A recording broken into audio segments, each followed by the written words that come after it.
My mic went off. I'm sorry. I got to start that whole spiel again because I'm kind of fond of it.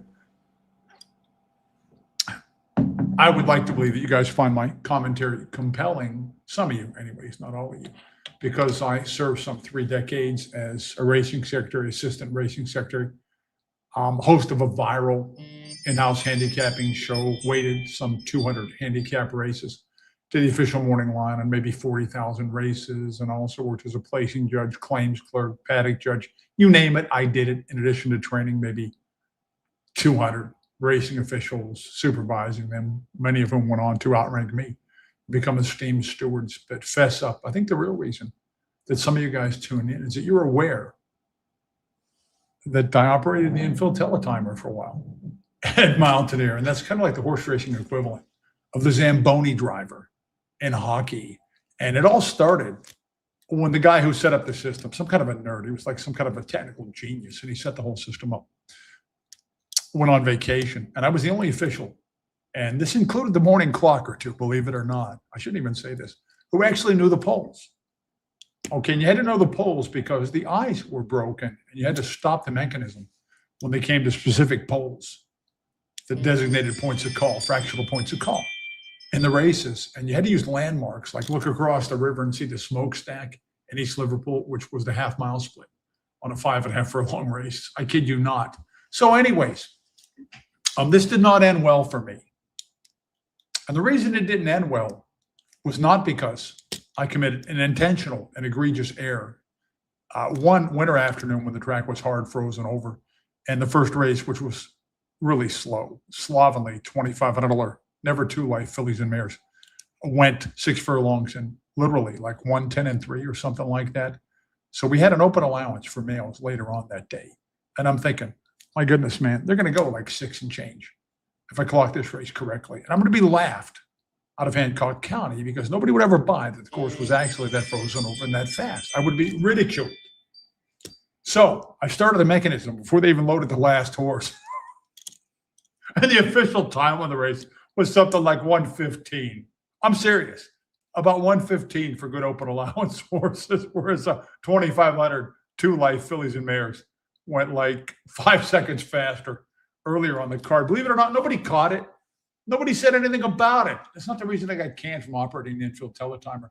The guy who devised the whole thing had a good setup in there, and I think he squatted in there and lived there, and nobody knew about it. He had an ice box. He had a television with cable, and he had all kinds of snacks and root beer and just all kinds of delicacies, candies and chips and stuff like that. And I ate him literally out of house and home, to where when he came back from vacation, I was not invited to go back not to clock any more races in the infield. Could tell you a few more stories about that duty, but I better move along pretty quickly here because I can see it's probably about 8 minutes to post.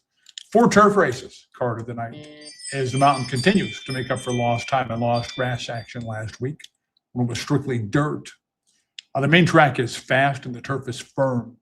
Could be a little dicey getting the 4th race in on grass because there are a couple of blobs of weather actually moving in for the first time in days. One of them from out west, which is where we always get our weather from. It looks far enough away we can get the grass races in, although there's like 100% chance of heavy precipitation later on the night here in West Virginia's bucolic northern panhandle. But it is actually a rare nor'easter that seems to be moving down off the Great Lakes, like straight down at us, which would more concern me as far as getting the night's grass action in. So we'll see how that plays out. I handicap for turf, and I would assume you guys did the same. Welcome in case you didn't know, I am Mark Patterson, your host in a place we call the Dungeon, where we will share our deepest, darkest handicapping fantasies, and maybe a few other things as well. Welcome in, guys. Let's take a look at the first. That was the only guy. And what does this tell you about officials, racing officials? Most of them, at least back then, could not tell you 2 symbols on a racing form. As a matter of fact, when I would back check weights and eligibility as assistant racing secretary, I back check myself. You're not supposed to do that. Somebody else is supposed to double check for your mistakes. But it's kind of a position of honor to back check the assistant. That makes you the heir apparent to step up into one of the big jobs. And I used to tell wannabes when they come into my office and say, hey, Mark, I'd like to back check you and learn to back check you. And I would tell him, when you can identify every symbol in DRF, come back and talk to me. Because does a carpenter not know his tools? Never had one return and say, Mark, I learned them. Now teach me how to back check weights and eligibility. But I digress. First race, 1 mile on the turf. This is a maiden $25,000 claimer, and we're going a mile. And the horse that is most intriguing by far is the 10 Fiction. Fiction is by Liam's Map. Now, Fiction's been on turf one time, but that was in career debut at Colonial all the way back in 2024. Now, he was actually favored there at 2-1 was Fiction. So he didn't show much of a grasp with. Then I wouldn't assume that he really wants turf now. There's not grass on the bottom of his pedigree, but on top, Liam's Map. His best get are turf horses. I think Deterministic. Is he a Liam's Map? Yeah, I think maybe. Whatever the case, Fiction was away from the game forever and then comes back there after nearly 2 years on hiatus to run. Boffo. Wasn't that one of the comments in the old Batman comic when somebody would get punched right in the face? The caption would be Boffo, Katringo, Klingo, Super Duper Bombo. If anybody ever strikes me that hard, I hope there's medical attention close by. But this horse ran huge. Check out the splits on that race, and he was a big part of them. In fact, he worked hard to get a light lead, and the fractions were by far faster than the final there. And he topped a really quick horse. It was a very short price, Sonny's Pride. It would already run a 72 buyer speed fig at Mahoning. So Fiction ran very well. First time off the long, long respite. But is he going to bounce? Or is he going to come back with another good effort? Now, he's been given almost 3 weeks, but he ran a grueling race first time back. And 2 turns on turf is very different than 6 furlongs on conventional dirt. If this were 6 panels on dirt, you'd have to embrace Fiction, or at least not bet against him. He'd probably be 2-5. But his 1 turf race was not good, top side of the pedigree notwithstanding.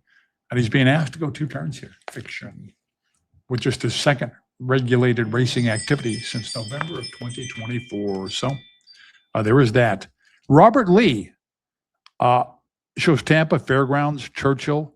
This horse was actually second at Fairgrounds at a maiden special weight race on turf back in January 2026.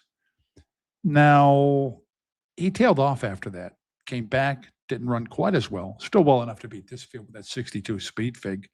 But then he goes to Tampa. He's in for 16,000. He's bet for the first time at 4-1. And the claim gets voided, which means he didn't come back so well. Robert Lee. Now, he has been off since April and now pops up at the mountain. I would still entertain the notion, except this trainer, Christopher Gray, this horse really doesn't fit any MO I've seen from him. He buys really cheap horses from other down-on-their-luck outfits. And maybe wins one race, a race and a half every couple of years at some humongous price. I think he's really competent hands-on horseman, but I've never seen him pop up with a horse like this. And he's really not a 2-turn turf guy, Christopher Gray. So that kind of cools my jets on Robert Lee, along with some other things. We've got a couple of others in here that ran on turf and ran in the money. Number 3, Sanford Route. Sanford Route certainly improved. Third time they tried to get him on grass. The race did proceed as scheduled on turf there on July the 14th. He was hard gunned, hard sent there, and under the gun the entire trip, and ended up second to a horse that was no great shakes on paper, but a horse that I liked a lot. If you can remember, Junior Chief, I thought would fire pretty big in there. The key for Sanford Route, though, when you look at that 22 flat sprint speed of a Fiction here, and Fiction stretches out for this one, then I think it would be folly, I tell you, pure folly for Sanford Route to be ridden aggressively the way he was last time. I think that he would have to be rated a little bit off the pace in here. And I don't know if he's capable of doing that at this stage of his career, because he has been strictly gun in his 2-turn races to this point. How he rates might be how his fate results in here. Broken Sound comes out of the same race and was the 5-2 favorite. Broken Sound is the 6th. And they liked him, I think, because he just runs second in an off-turf race, but a horse who showed some good dirt wears. And I think it was literally 1-9 Finding Candy. So that was a good performance from Broken Sound. And I think that he figured at the time to maybe even improve switching over to turf, because his best ever buyer had been on turf. It's just a second-time starter at Gulfstream when he lost by just less than 7 lengths there. But he just kind of ran flat, and that's with a hot pace up front to kind of set him up there on July the 14th. Now, he gets all kinds of pace in here, but it's not at all clear that this horse can mount much of a finish on turf at 2 turns. I like his dirt race more than I do his grass try. But I think mid-pack, where he's likely to be through the early stages here, is maybe where you want to be because there's going to be a lot going on up top, and they're going to be scooting pretty quickly out there, I would say. Would you guys not agree there?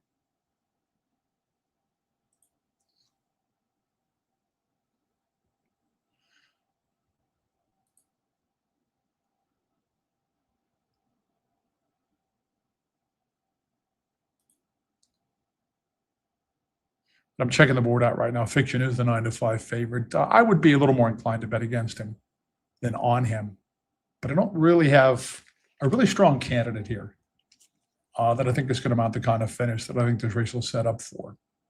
Robert Lee, who I put on my misconceived price points, and I'm going to put those up right now instead of the ratings handicap numbers. There's one of those a little bit later on the night. Yeah, my puzzling morning line price is Robert Lee 15-1. I put will be much lower, and he is in fact 6-1 right now. Is Robert Lee? He's an X factor here, no question about that. Blinkers off. Now, he's a horse that can get aggressive too. As Might Decorated Warrior, who opened 6 lengths in his first route race, and that was on turf. And you can bet they've been strangling the life out of him ever since to try and teach the big boy to rate. If they decide to give him his head tonight, then he could intensify things up top. Could do this 7-horse, some turf placings last year. I don't think those were really strong turf races, though, even by Mountaineer Maiden standards. And could do just fell apart last time, other than the engines. So he's pretty hard to endorse after that, especially with the aggressive riding. Ricardo Barrios on board, huh? I actually got so obsessed with watching television and all the cable channels. This guy who was the creator or the father god of the Mountaineer teletiming system had been kind enough to install in that infield squatter place that he had out there that I actually missed clocking a couple of races. So the phone would ring, and it'd be the stewards, Jim Poplar, who was an easygoing guy and was maybe the chief steward at the time. And he'd say, Marky, there's nothing on the board. What was the time on the race? So I'd say, how far was it, Mr. Jim Poplar? And he would say, 1 mile.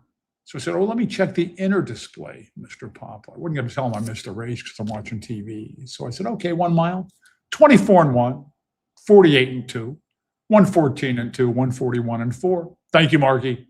That's what we'll give the racing form. Had to be the worst infield teletimer operator in the history of man.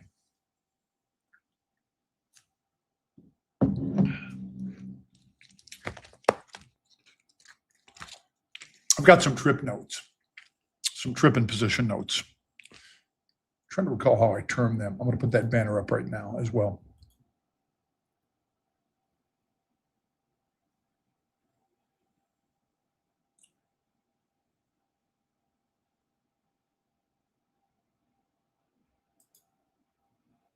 Patient position keys. Second race, Mystica needs trip from Hellhole Draw. She's closest to the rail in order to come and get the fragile speeds.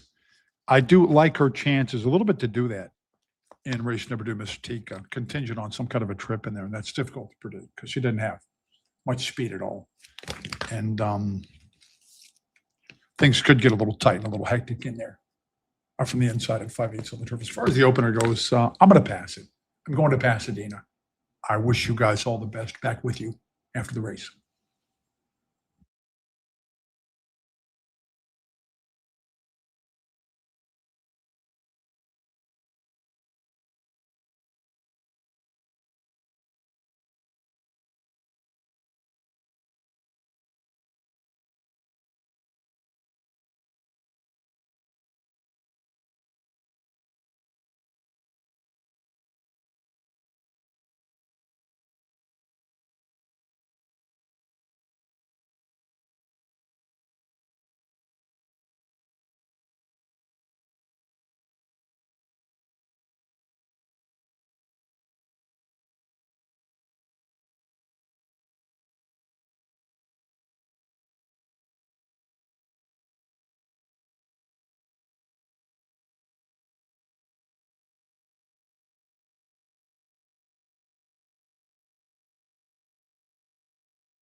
Yeah, I agree with the general consensus in the comments there. What an ugly race that was. Oh my goodness. Bizarre placement to start with, to send the Swift 10 horse, who ran so big last time on those rapid fractions at 6 furlongs, to send him 2 turns plus on turf. I don't get it. But whatever the case, he wasn't going to get the 2 turns on the turf tonight. And the 3 horse, just not seasoned enough for a proper temperament to rate in the face of superior early firepower. So he was a train wreck for the entire trip there. Was a Sanford route, official as is. So whatever the case, that incident there might have been precipitated by the 10 horse there. Fiction. I didn't see the head on those, so I don't know if it was a justified no call or not. But whatever the case, that's a form reversal from number 7 Could Do, who just backed up last time like nobody's business, and not a horse how much respected. But was actually, and this is the big shocker to me, was well ridden there by Barrios, who usually guns first and asks questions later. But it was a good ground saving ride with some element of patience, and he split horses boldly there in the final drive. So good ride on the part of Barrios there. Did you notice the tall youths with Tina Ramjeet in the win picture there? Those are her sons. And their dad's a jockey, Andrew Ramjeet. But the height comes from Tina's side of the family. And those guys are hoopsters too. They're exceptional basketball players. And they get that from the Ramjeet side. I'm sorry, from the Huxold side, Tina's side of the family. And I think it comes from her mother, Pat Huxold, rather than her father, the athleticism. But yeah, boy, they are exceptional basketball players. And they're like twice as tall as their dad, who's a jockey, veteran jockey, Andrew Ramjeet. I skipped the race, and to me, it's a better race. It's a race best forgotten. Long delay, and there is some weather moving in too. Could get a little dicey by the time we get to races 3 and 4 on the grass. We'll see. Second on the grass, should be safe for this one, 5 furlongs we're talking about. And welcome into you, new cucumbers. The comments there, much appreciated your presence. I got some cucumbers in my garden. I didn't know they were there. I'm so stupid. I'm out there, I'm watering religiously and stuff like that. And I'm checking out my raspberries. They're just not coming in the way I want. Somebody told me they're fall raspberries. I don't know if it works like that or not. The tomatoes are going to be okay, but they're drooping down. I need my Gardner Rich to come and tie them up because I'm already losing burgeoning tomatoes to the ground. But I'm watching this one bush. I don't even know what's planted there. I really don't. This is how unaware I am of what's going on my own property. And so I take a peek under these big leaves and stuff like that. It's pretty crowded in my garden. And I got cucumbers, like 2 freaking honking feet long, like maybe 10 of them, maybe 12 of them. It seems like they came almost overnight, these cucumbers. Number 2, 15, 5/8 on the grass for fillies and mares here. Mystica. I put a position and race flow note here, a position and pace note. Mystica, I think, is the live finisher in a race that wants somebody to finish. And her win was at 5 furlongs, right over this layout too. And she did that smartly by decisive margin there, Mystica.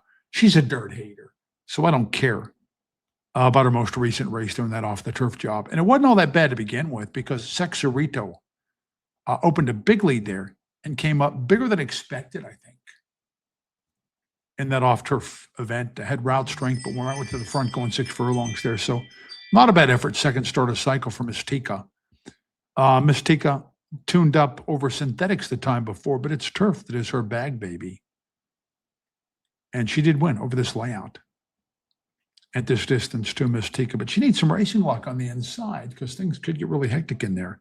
The speeds look like they could be reasoned with. Like they'll come back to somebody who can mount some kind of a rally. She's Twisted has got speed. She's Twisted. I got shut down at the start last time. She can toss that race out. She might be better on turf if you look back at that turf performance at Hawthorne back on October the 5th. But at the time, she was promising on dirt as well. She's Twisted. Kind of the story on her. She's been claimed twice in the first claimants who took her from the Riv.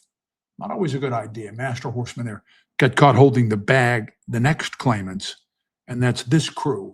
Managed to win a maiden special race with her, but it looks like a weak field. They found her 1-2, and that field made her an offer she couldn't refuse, as she nearly wins it for low-octane speed fig. I think that she's going to be confronted here big time by Leave Drama Behind, who's very rapid in these short sprints. Leave Drama Behind. So she's twisted, should at least have company up there. I think she's maybe more dangerous than Leave Drama Behind. But she's been scratched, I think, since her last race. From a suitable spot that proceeded on the turf, so that could be ominous for She's Twisted.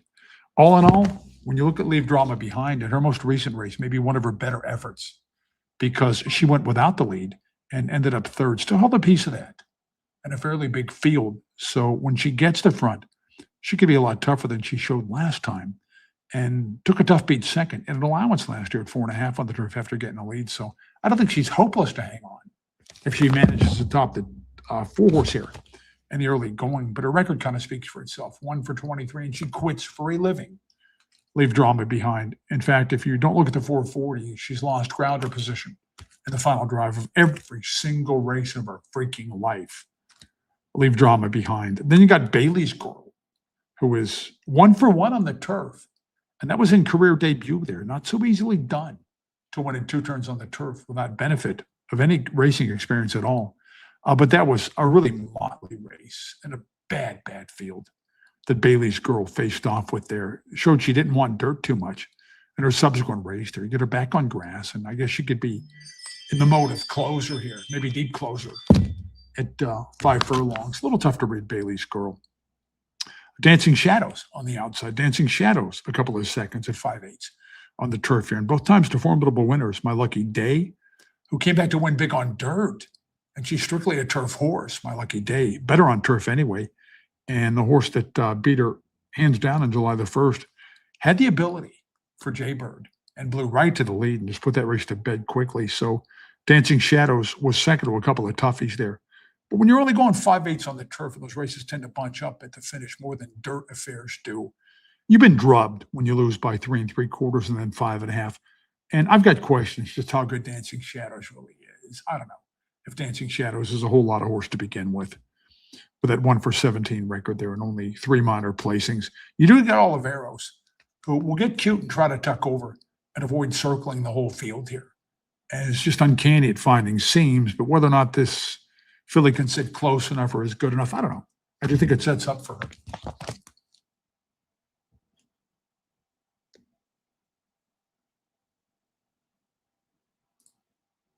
They're coming onto the track and officially 0 to post. We're behind schedule now. And a quick gander at the tote board says that Dancing Shadows, with those 2 seconds at 5/8 on the turf here, both times to formidable winners, is the favorite at 2 to 1. Co-favored with this field's other come from behind threat. Number 2, Mystica. Mystica was rested from fall until June. Popped up. Probably got a lot out of that Prescott return. And then attempted dirt, which she wants no part of last time. So getting back to grass should turn her around in a big hurry. Mystica, huh? I'm looking back at the horses she beat when she won her maiden. And when I see shopping at Bloomie's on the ticket, I don't think the winner had to be any great shakes. And her first time against winners wasn't bad, but it wasn't that hot. Those horses kind of nondescript, Ruby's Hot Lips and some of those steeds. Plus, she got a ground-saving trip there, so I don't think she's any natural-born earth shaker. But I like this spot for her if she can get a trip and maybe find some kind of seam without checking back. Late Spring Night to 5, I listed on my misconceived price points. I think I listed there, and I'll pop these up for you real quick if they're not already up there, because I have my position remarks there. A question of what kind of trip the 2's going to get from the hellhole post positioner down closest to the fence. And on one of my banners here, I love this stuff. I love me some banners. On my puzzling morning line prices, I have got Late Spring Night 3 to 1 morning line will be higher. And I think twice that price now on Late Spring Night, who had a change of hands last time, and that had to be the catalyst for a much improved performance there from Late Spring Night. Untested, unproven on turf. Didn't like synthetics a whole lot, and that's turf adjacent. And Late Spring Night just beat some bumps last time at a raw final time of 102 and 2. And those kind of JBMs almost never come right back to win. You do have some turf lineage with English Channel on top and Broken Vow on the bottom there, which kind of hedge my bet there. and cover my derriere. I had to get that last night at the windows. Going to pick my spots this evening. As you guys know, I nailed that late double, and I put it out on the show here, including that 16-1 winner in the nightcap. So now that I got them down, I'm not in a big hurry to let them up. I'm going to wait and find something I like the price on and those chances I like before I risk any kind of a wager tonight. I do think the 2 horse is arguably the likeliest winner here. Big Key. Well, she's twisted. Throw down and duel with Leave Drama Behind. Or these two even Steven through the early stages.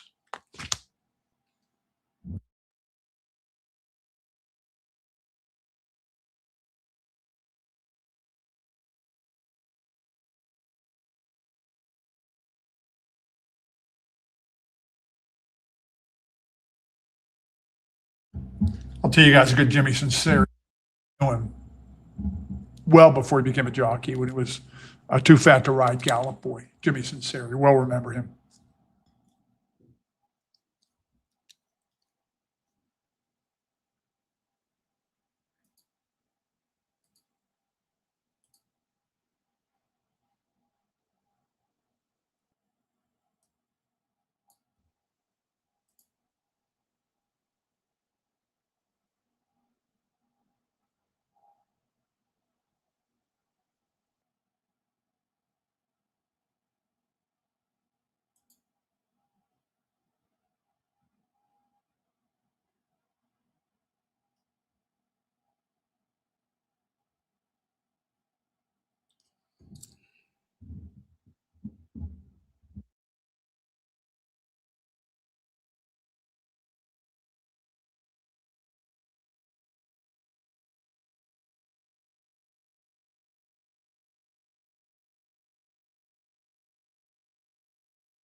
Kind of a borderline call there. I think the stewards made official as is. I probably would have went the same way.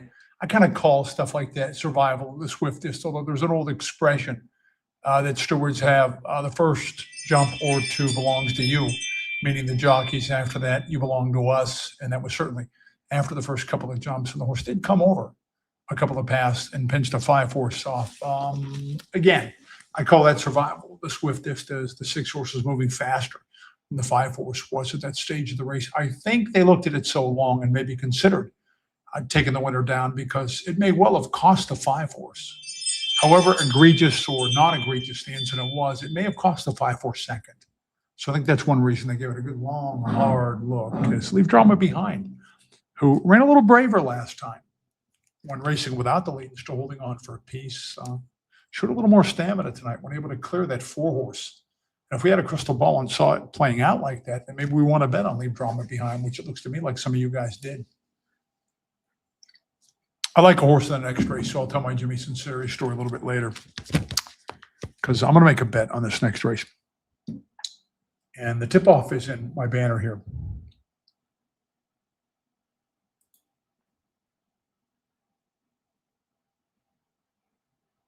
Trap line, 15-1, race 3 will be much lower than that misconceived morning line price point. And also, I've got some trip notes here, some position and pace keys on this race. And my position and pace key is 3rd. You can read it up there. Weak finisher likely to set pace.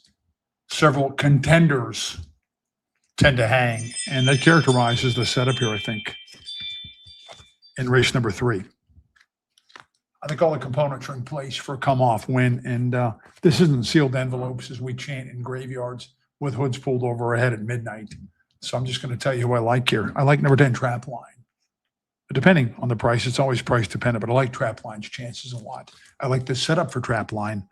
Trap Line, I know is a 2-time dirt winner and a 2-time turf winner, but far superior on turfist Trap Line. Trap Line's dirt win was kind of a gimme in an off-turf race that found him, of all places, 5 lengths in front.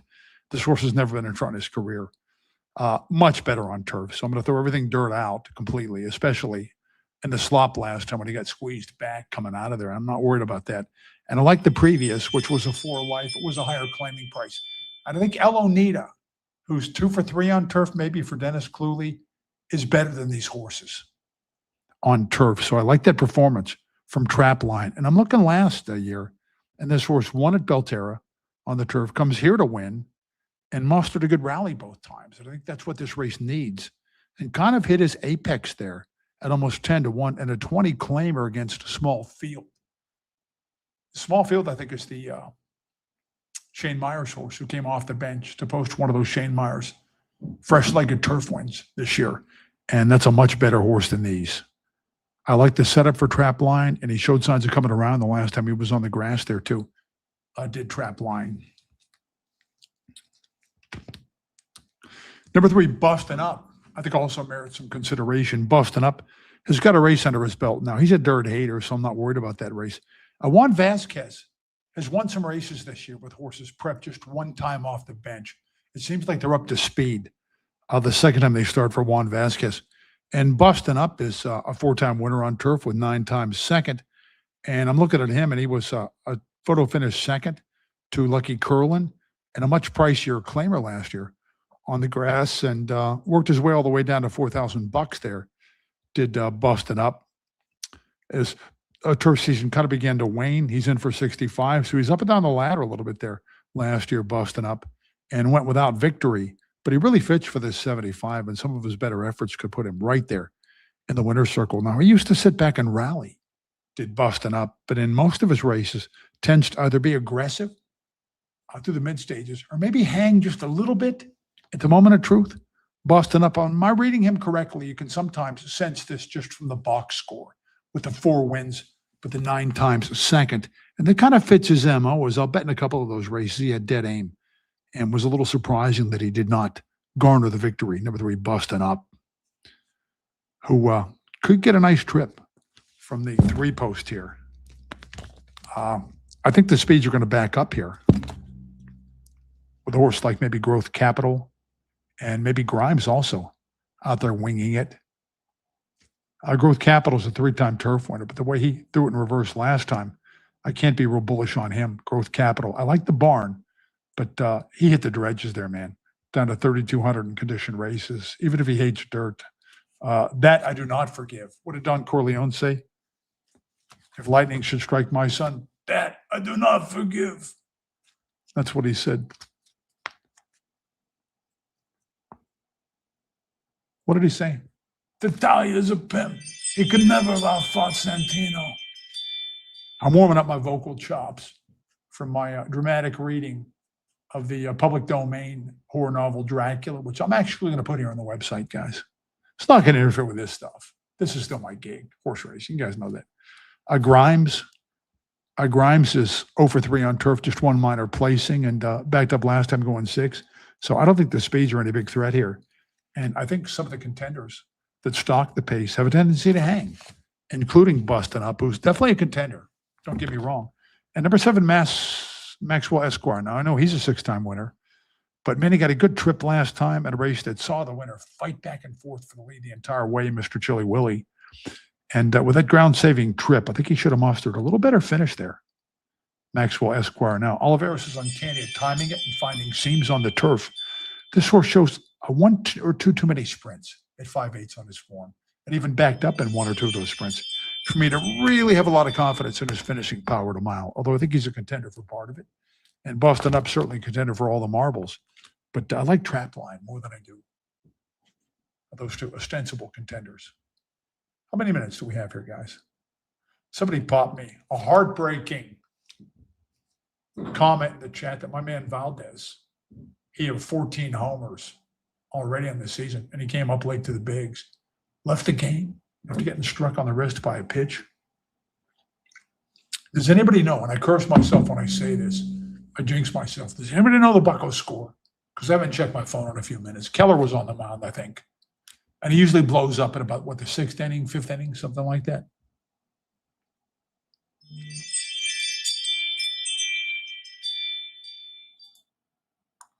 Two minutes to post. We're on the track. And then there's Tapham on the inside. Tapham's a case that hangs. I'm not sure he's a full big boy flat mile horse. Now, I know he's rolling late at 5/8, which is too short to the legendary speed Button Box. Button Box's likes we will not soon see again. That 5/8 speedball afterburner turf specialist. Tapham has shown a 7/8 win on his page there, but in some of his races seems to bottom out after he hits the pre-stretch call there. Tapham. Interesting change of trainers here over from Tomas Martinez, who was kind of a cult figure among some long shot denizens because he will win at prices. This is the same owner that had the horse last time, though. And I'm going to bet somewhere behind the scenes, Mr. Tomas Martinez is still creeping around because didn't he have a much publicized eviction from Mountaineer backstretch? It was all over social media that they booted him out, gave him the boot unceremoniously for some reason, some indiscretion back there. He had to really piss somebody off to lose his stalls because they're usually pretty permissive and easygoing about that when you're a legacy and have had stalls for a long time at Mountaineer. But I'm thinking this is probably just a paper change of trainers, whatever that means to you guys. Anybody else I should be looking at here? I don't think so. And 6-1, certainly not 15-1 on Trapline. I knew it wouldn't get 15-1. To be honest, I'm going to be surprised if we get 6-1 on Trapline here. We do intend to bet, probably to win in place in this race. And in my pace and position notes, I think I also detailed, also typed out, I think the 4th race sets up for some kind of a sustained type. Isn't that the way Brisnet terms closers? So Jimmy Sinceri, God rest Jimmy Sinceri, was a nice guy and a somewhat successful jockey. He won like 500 races, didn't he? But he went to the saddle kind of late. He was too big to ride. He was a gallop boy. And he would come into the grandstand. And I'm going to be honest about this because I always tell it like I know it. He'd come into the grandstand, and we were devoted handicappers, Hollywood Bob Panconi and I. Hollywood Bob was the biggest horse bettor in the history of the tri-state area and the best friend I ever had, probably one of them. And Sincero used to come to the grandstand and grab our forms and put his glasses on and begin to handicap as if we were going to hang on his every word. And the only thing the guy ever said, the only thing he ever said, he would take like the 5 lowest prices in a race and say, look at this. He talked with his thick Count Dracula accent. Is automatically a contender. Tours is automatically a contender. 3, 4, 5, automatically they are contenders. And then he would look at us like he just solved the Dead Sea Scrolls. I got to go bet, guys.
Well, guys, not a race that went well for me. I hope you guys were on Oliveros, who's been referred to as the turf witch.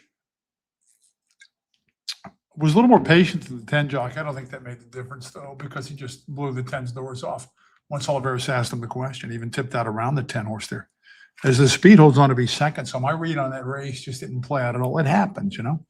Somebody said rain is like just 5 minutes away, and I checked the radar, and it seems to be descending. Right, just a narrow ribbon, but some intense precipitation. Are we going to stay on the grass for the next race, guys?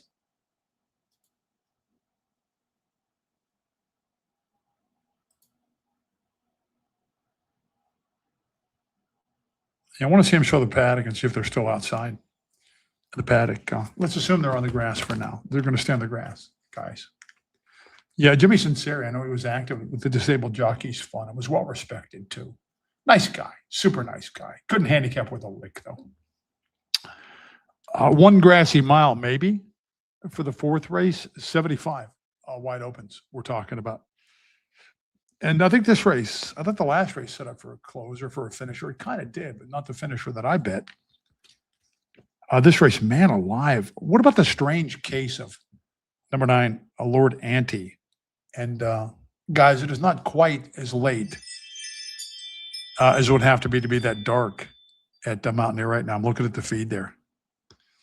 And Lord Ante, what a strange case. Lord Ante's 3 for 3 on turf. And these massive margins of victory each time.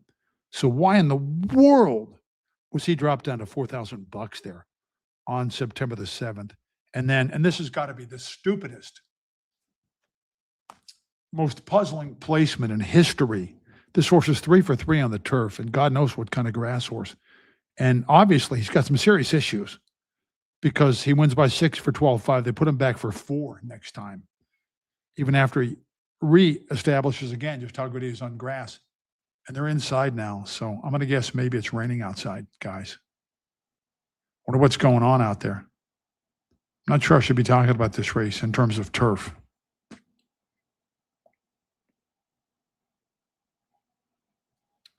So Lord Ante has sent a mile 70 on dirt. That is insanity on the part of Dennis Cluley last year. The strangest, most insane, self-defeating placement I've ever seen, unless he wanted to lose the horse because the horse had some serious issues. Shane Myers will have him fit and gets him back over to turf. But why in the world send him a mile? I do not get it.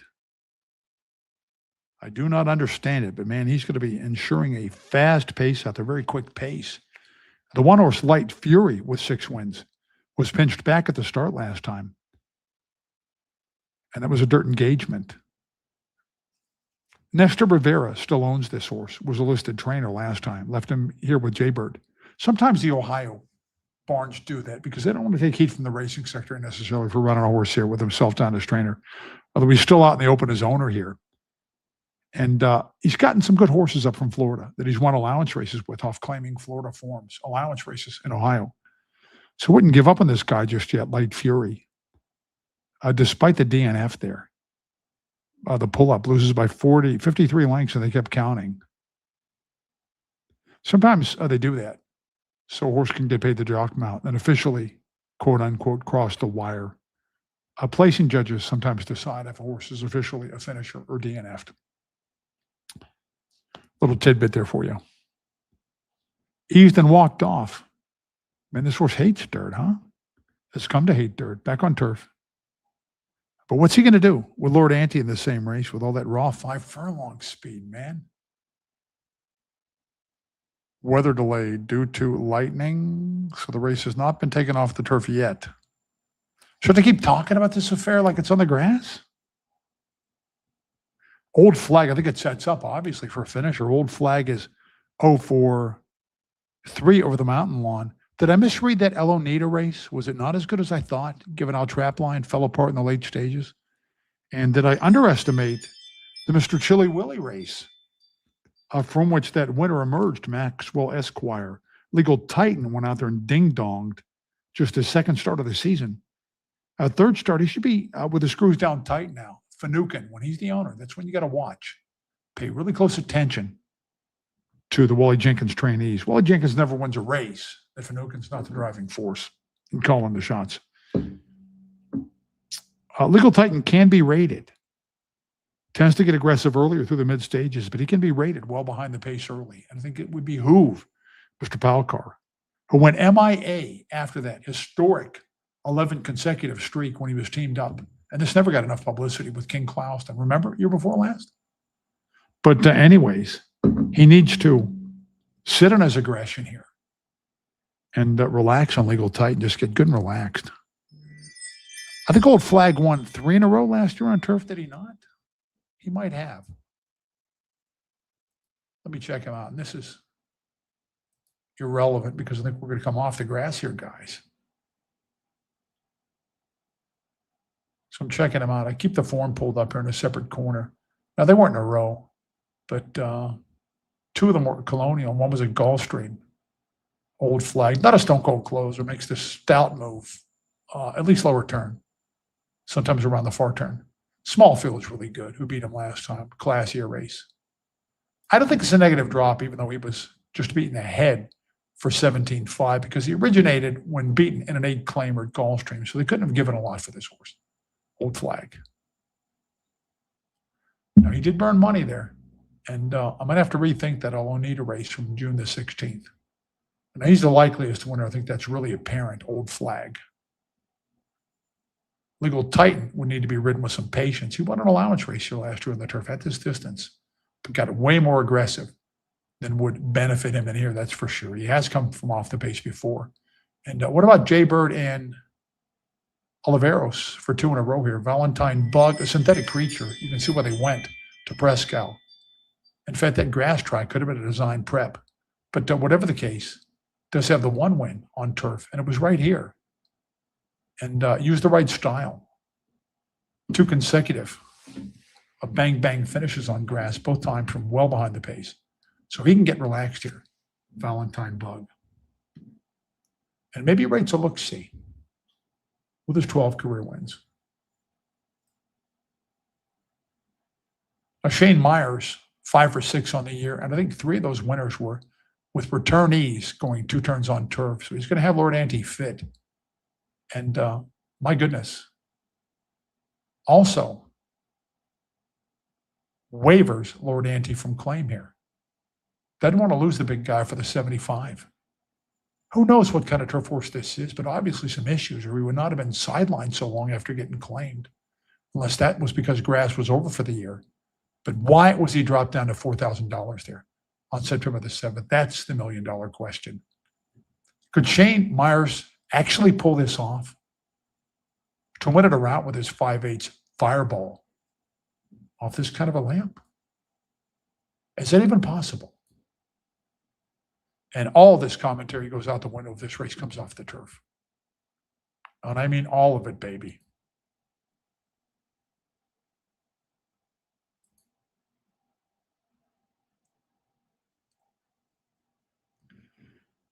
So this is third leg of a pick 3, correct? Yeah, it is.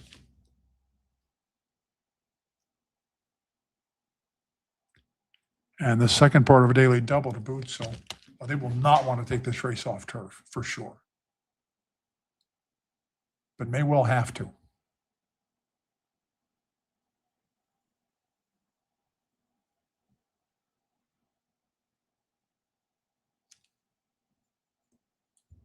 Have any of you guys checked the radar? I'm going to go to the comments here because we're on delay, guys. Checking your comments out. Off. Somebody just said off turf. Is this official now that we are off turf for this race? Okay, I'm going to assume you guys know the score in the chat there and we are off the turf because I don't have any sound here. And I don't listen to them on their feed. So if we're off turf, then that reconfigures this race, obviously. Lord Ante's a pitch, so forget him. I'll bet he goes right back to the barn instead of running, too. Light Fury is 0 for 10 on turf.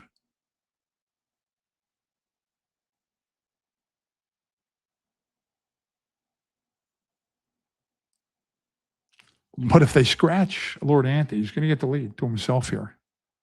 Old Flag has never even attempted dirt. Valentine Bug unplaced 5 dirt tries. You guys get the picture here. Legal Titan, they're going to be scratching en masse here and going back to the barn and trying to make it a walkover for Man on the Moon, right? Who was a starter allowance ace last year and has shown some signs of coming around. Not that it was the toughest 75, and he was patiently ridden from well behind a closer-friendly tempo on June the 22nd, so was skillfully ridden, had every chance there. I don't think he ran that big. He was not the old Man on the Moon, but that would probably carry the mail here. And his next one was off the turf, but Some Are Blessed is better on dirt than any of these horses figure to be. So just kind of flat this season, Man on the Moon. And only 1 for 12 when it's wet, by the way. So you might even factor in whether or not with this race off the turf, if it rains hard enough and quickly enough. Boy, this is too much work tonight to keep up with all this stuff for the course to be slopped over, huh?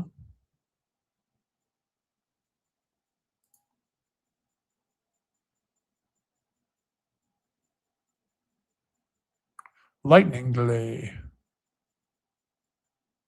Checking the comments out. And thanks very much, guys, for showing up. Yeah, Bombs Away Bob says, his Man on the Moon become the horse to beat? Yeah, for sure. Speed Kills the one off turf races. I'm waiting to see if the one horse is scratched from the Pace Brigade or just the 9 horse. Waiting to see about that. So welcome in to Matt Harmon, a regular attendee here. Anthony, my man Anthony Conchell, Bombs Away Bob Grant. There's Jim from Arizona, Jacob Bellis. My man Lyrics, Norman Williams. Good to see you, man. Corey Atkins, seen you here before. Welcome, dude. Always welcome in the dungeon. Code Brown. Even though you root for the Browns, I root for you, my man. That's how big I am. That, my friend, is how big I am. John Z. Have I seen you before here, my man? Welcome, for sure, George. Yeah, I know you, man. I feel like Spicoli in one of the greatest, if not the greatest, teen high school movies ever, Fast Times at Ridgemont. My wife loves this movie. We watch it all the time. To me, that was the greatest performance of Sean Penn's career. Forget Harvey Milk or whatever it was, or Mystic River. Screw that stuff.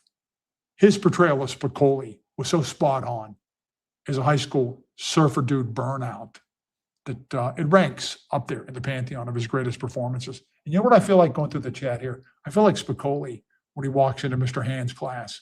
Mr. Hand, who played Mr. Hand? Ray Walston, the great Ray Walston. Can you attend my class?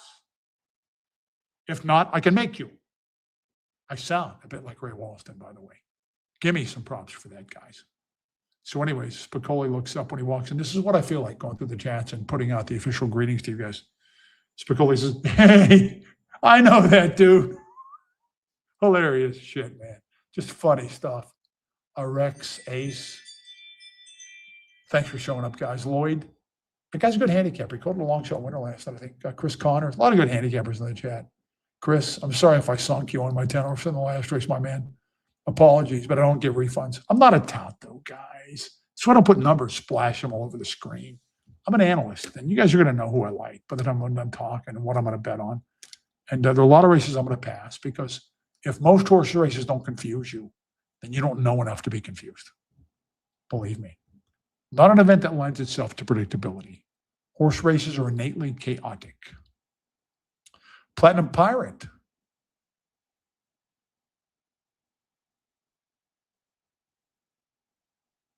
Who else do we have?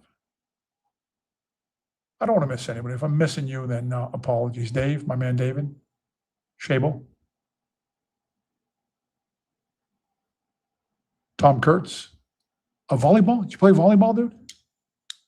I was never a good volleyball player. I was tall, and I was really good at hoops. But I didn't have any hops, I can tell you that.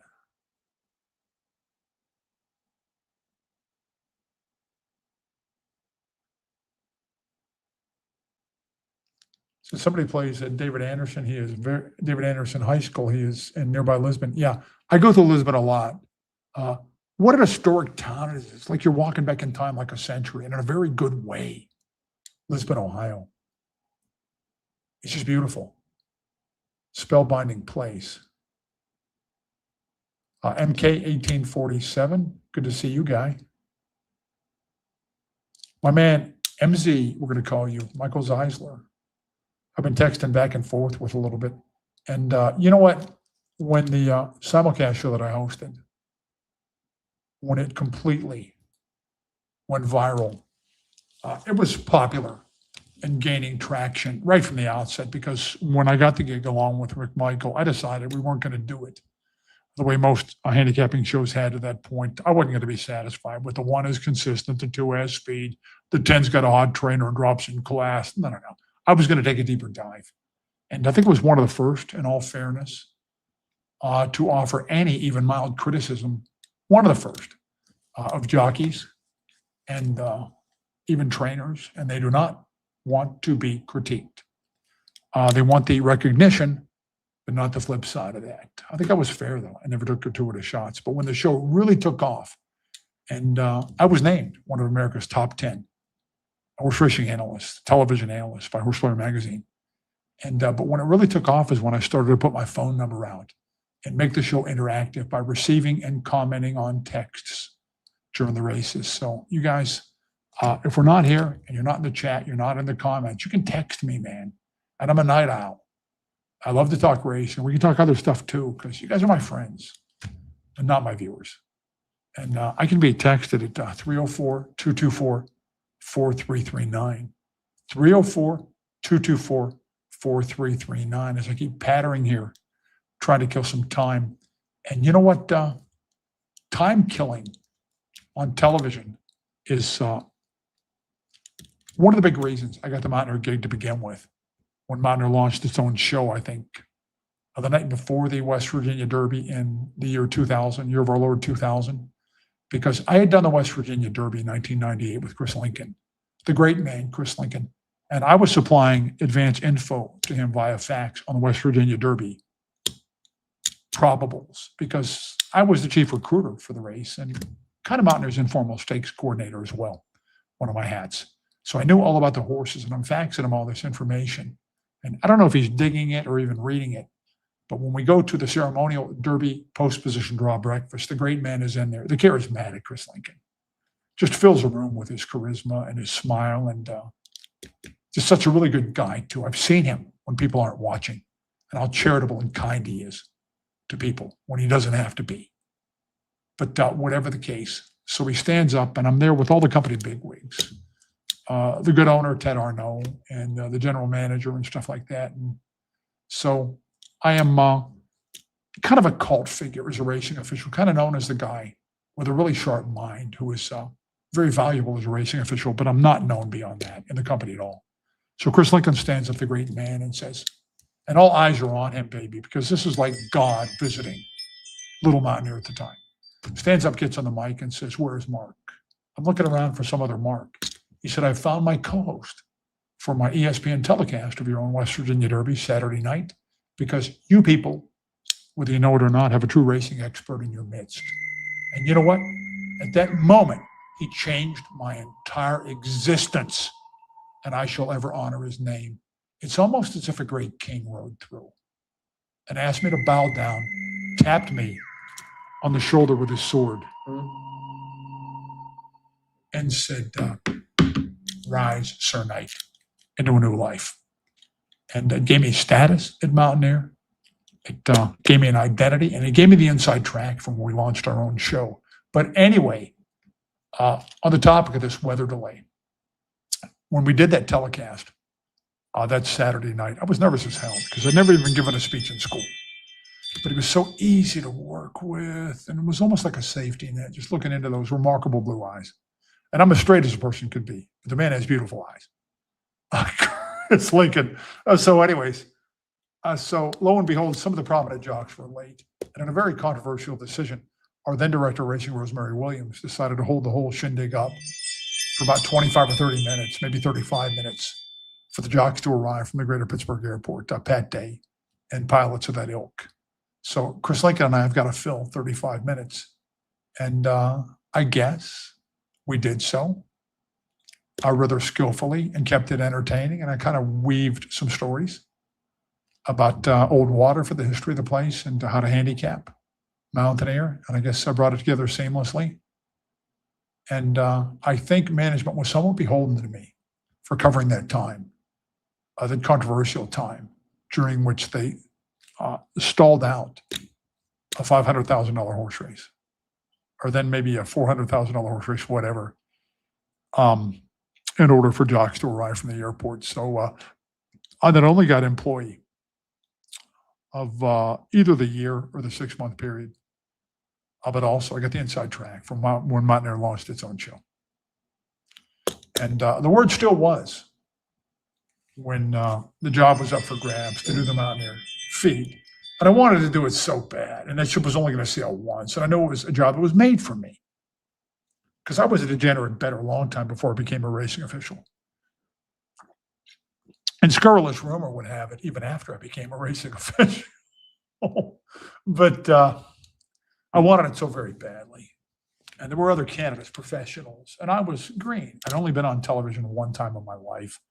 I'm a 10th grade dropout. And let's be honest, I violate the 2 ironclad edicts to get a shot to do television, especially live television. I'm not good looking. In fact, quite the opposite. I'm a Herman Munster looking prick. And I'm not likable. I'm really not innately likable, guys.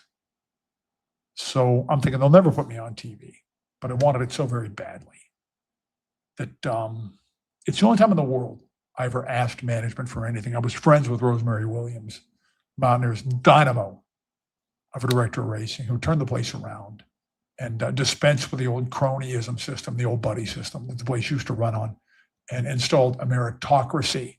And many thanks to you, Rosemary, for that. And I went back to the 7th grade with Rosemary. So she was pretty aware of what I could bring to the table. And she was the de facto general manager, not just the director of racing. So I went to her and I said, Rose, I never asked you for anything, but if you give me this job and let me host the simulcast feed, be your on-air handicapper, I promise I will make you look good. I will make the place look good, and I will bring honor to myself. So after about a couple more weeks, I get the call that I would get the gig. I would get the job.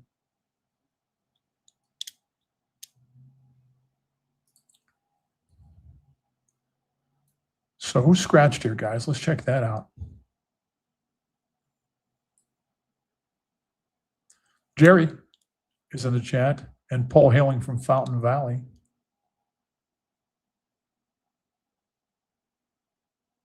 They use Laguna High School for the classroom scenes. Are we talking about Fast Times at Ridgemont High?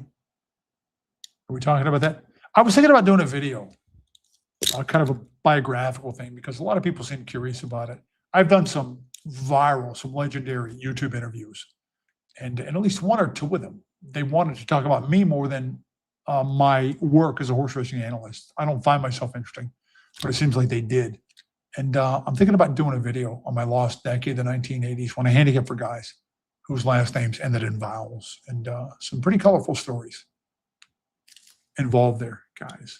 So I'm thinking about that.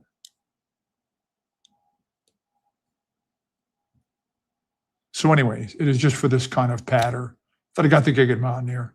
And McMichael and I barely knew each other, but they sent me into audition with 3 chicks, 3 good-looking chicks.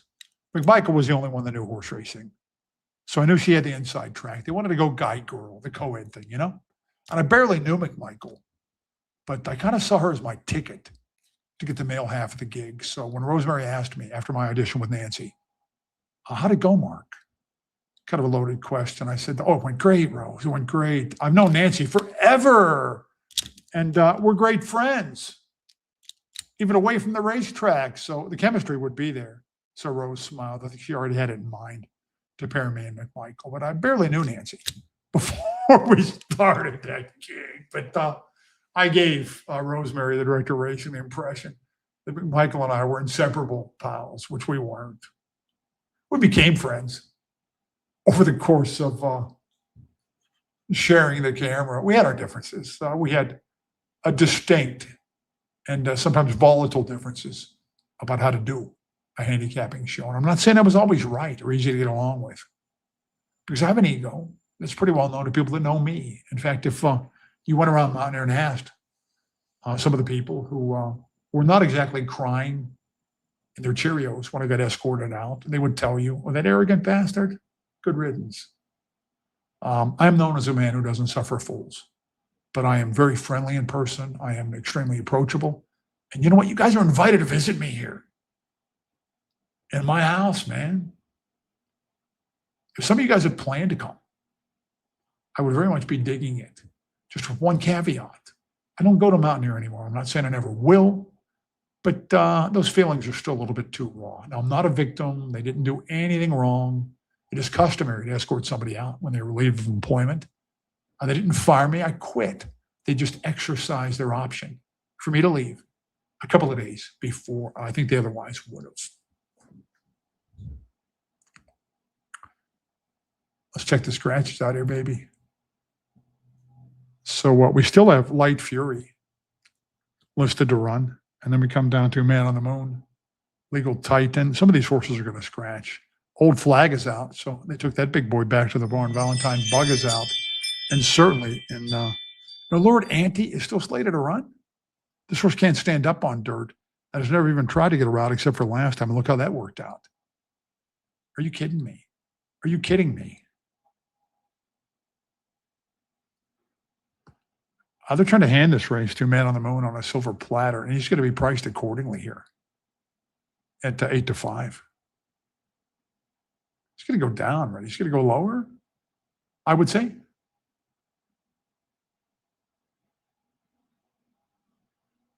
So anyways, I never told the full story to a couple of good friends privately about departure from Mountaineer. And it is customary when somebody occupies airtime, once you know they're going to leave.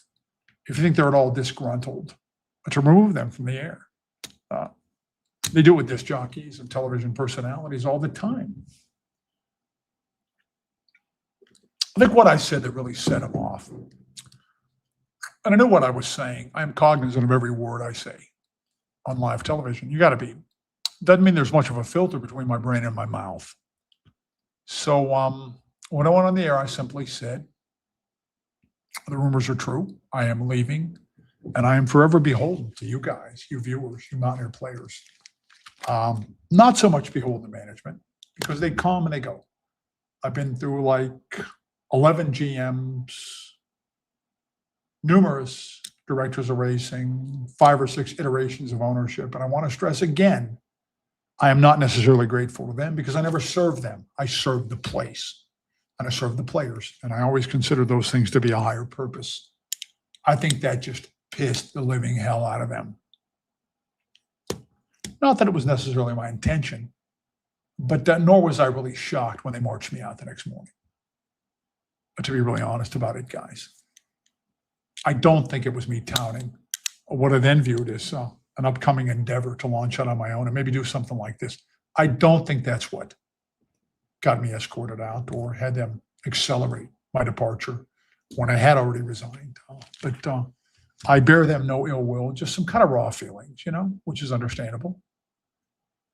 And I wish them great success. They're doing just fine without me, too. I'm doing okay without them, and they're doing good without me. I don't hate them. I don't despise them. I wish them the best. But we just came to divergent paths. It was probably time because I'd done that show for 25 years. But yeah, I'm pretty sure it was that little show opener that got me escorted out the next morning. So I wasn't surprised at all. Weather delay due to lightning. We already had one delay tonight, right? We are watching. Shane Bear and I, my beloved son, the Planet of the Apes Pantheon, and watch the original, which is by far the best, right, with Charlton Heston. Get your paws off me, you filthy ape! Iconic line in moviedom, correct? So then we moved on to, and it was a shocker, man, at the time. I can remember when I was a kid going to see it, and how shocking. A society of primates, man. And now we are on the second one, Beneath the Planet of the Apes, which is kind of weird when you get to those humans that are underground in some kind of a cave and have telepathic powers and they're straight up evil. And we're going to keep rolling with it. I can recall Ricardo Montalban in one of them, maybe Conquest of the Planet of the Apes or something, when they Secret, one of the thinking, talking apes in a circus. So we're going to watch all these movies, all the Planet of the Apes movies. Little Bear doesn't dig the new reboots so much. Caesar, where Caesar plays the ringleader. So they're coming onto the track now. And we are off the turf. Let's check the condition of the mountain main when they walk on to the surface. And Light Fury is 5-2. Lord Ante is 5-2, and what's got to be one of the biggest underlays ever. He'll be fit, but he hates dirt. And I don't think he can get 2 turns. Maybe on turf he could have, huh? Strange happenings here at the place the action peaks. And the lightning crashes, huh? I'm looking at Light Fury's history here. And he is a 10-time winner on synthetics, which can be dirt adjacent as well as turf adjacent, but 0 for 10 on conventional dirt.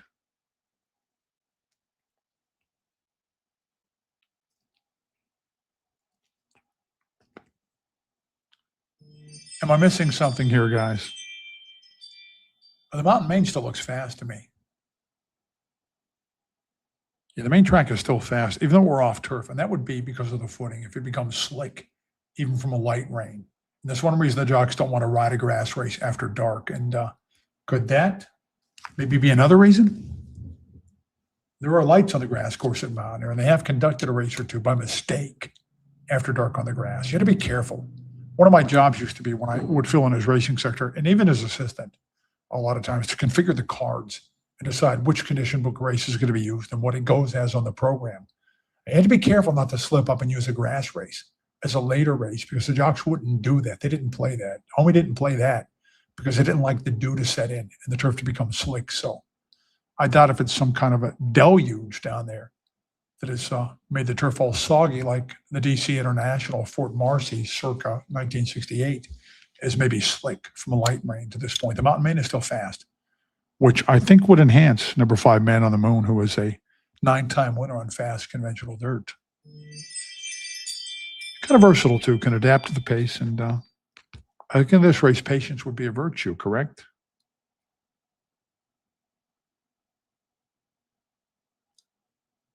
Legal Titan, also receiving some support there. Considered a contender, and he lost by 45 the last time he was on dirt, 20 lengths. Previous time to that, and 31 lengths. How can you like this horse on dirt? How can you like Lord Ante on dirt?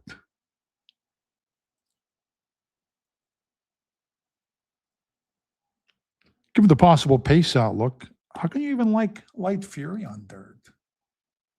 So 7-5. I think the hammer's going to drop here on Man on the Moon. I would not be surprised to see him go 1-2 or something silly like that. So be careful before you unload, because I do have doubts that you're going to get the price you might expect.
Guys, I've been betting horses for decades and decades and decades and decades since I was 11 years old, in fact, and handicapping since I was 10. I've seen a lot of things.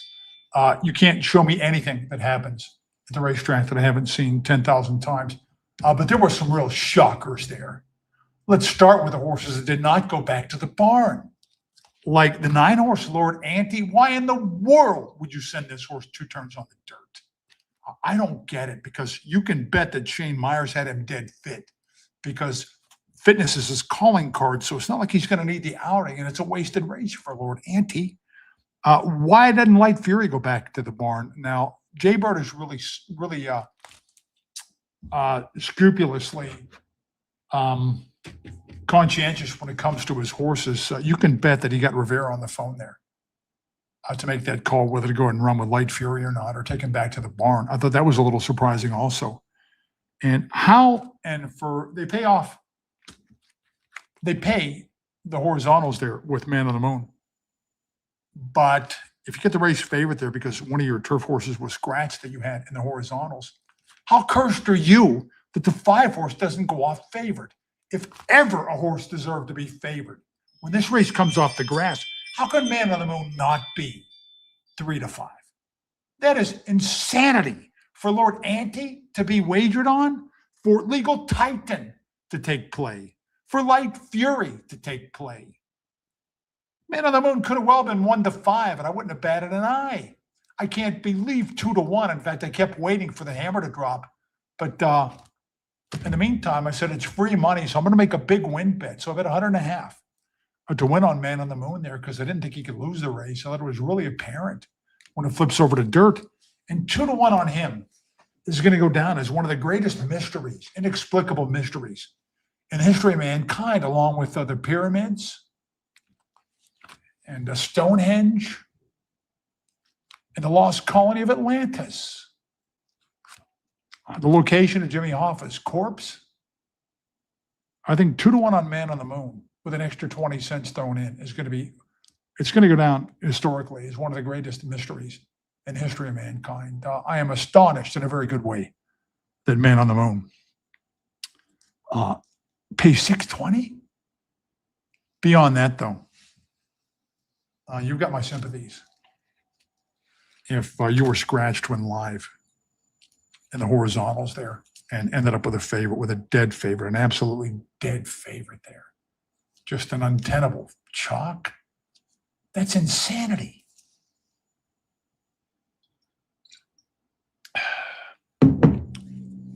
Races like that restore my faith in humanity, not just the game.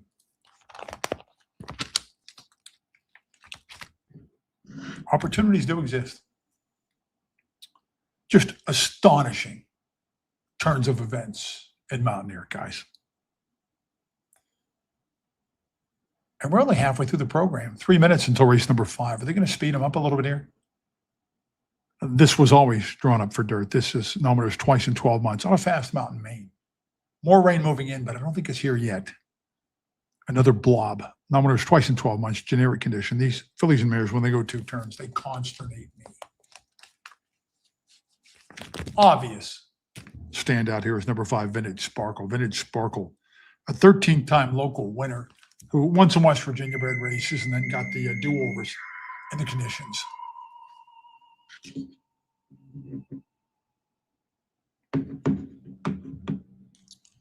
So that kind of inflates the win total. Still impressive stuff from Vintage Sparkle, who can run short, can run long, can do both. And Vintage Sparkle, kind of a strange situation, as a horse that Silva won 4 with last year and has made nothing but money with since claiming this runner from his arch rival. And these guys, I'm not even going to say no love lost. They despise each other. Silva and Jamie Poole, 2 really good horsemen.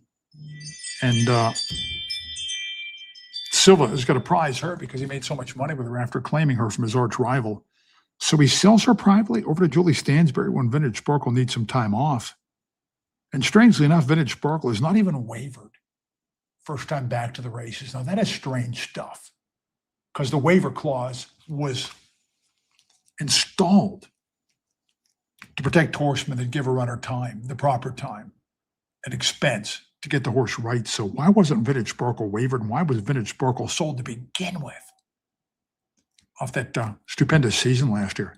Beyond that, Vintage Sparkle's really not supposed to lose this race because you got speed from the 2-post here. Horse that is almost certainly going to back up Kaz's Rose. Judith's Cross would be more threatening here, I think, up from Charlestown, but has some bad stops on the page and also speed.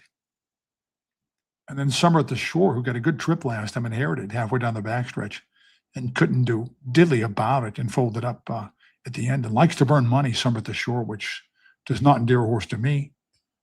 One night stand at 2-1, and that's ridiculous. When a horse shows you who she is, believe her. One night stand wants to sprint now and needed a slow come home time to get up and struggled to get up over an historically bad field on June the 23rd. She used to rout a little bit. I would not be fooled. I do not think route stamina abides within her anymore. And she is overbet at 2-1 one night stand. Holy Kingdom, potential speed. The way she put the brakes on last time in a mere 2-life condition, get out of here. So what a setup for Vintage Sparkle, who ran well first time back since October for a barn that never has him fit first time off the bench. Never. And her style, she's not just much the best here, but her style is such an advantage the way this looks on paper. But since she's going to be a really short price, I'm going to entertain some possible scenarios, and you should do this as handicappers and try to envision her defeat. And if she is to lose this race, what we might say some of the reasons were afterwards. So we'll attack it from that angle after the post parade here, guys.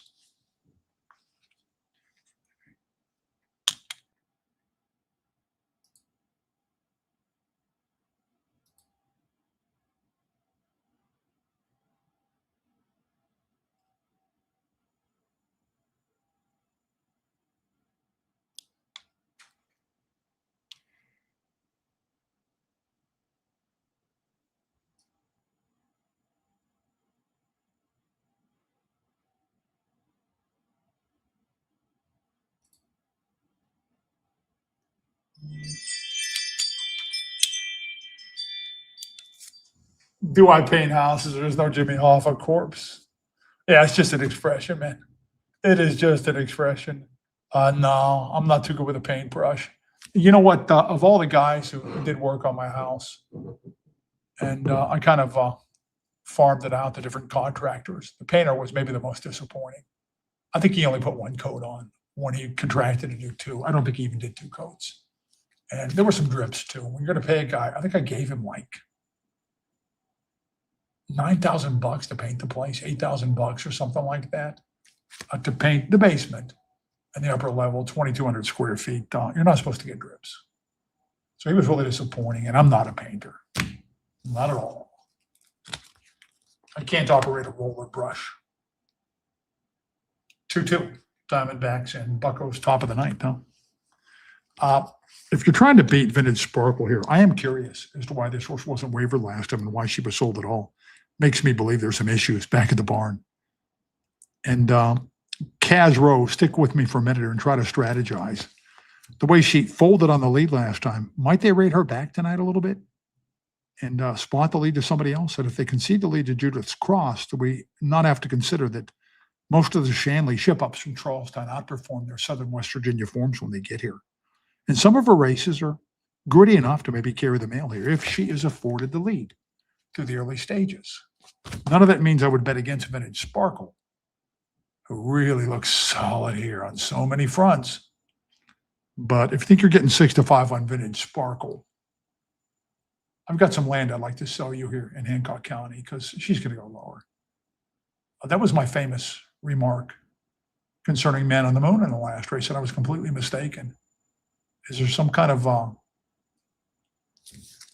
moronic intelligence doing evil things, stupid things to the wind pool tonight that could possibly keep this price at all afloat? No, it's not even possible. It is inconceivable that this horse would even stay 6-5. I don't think so. As a matter of fact, I think this was one of my price points that I criticized. Let's check it out here. Yeah, puzzling morning line prices. And when we come to this race, I think I put that the Vintage Sparkle will be lower than 3-1. Yeah, fifth vintage Sparkle, 3-1 will be lower. And I'm going to double down on that and say currently 6-5 will be lower. I would say, although they like to bet, a lot of the Vasquez horses and some at the shore seems to be a popular ticket at the windows, huh?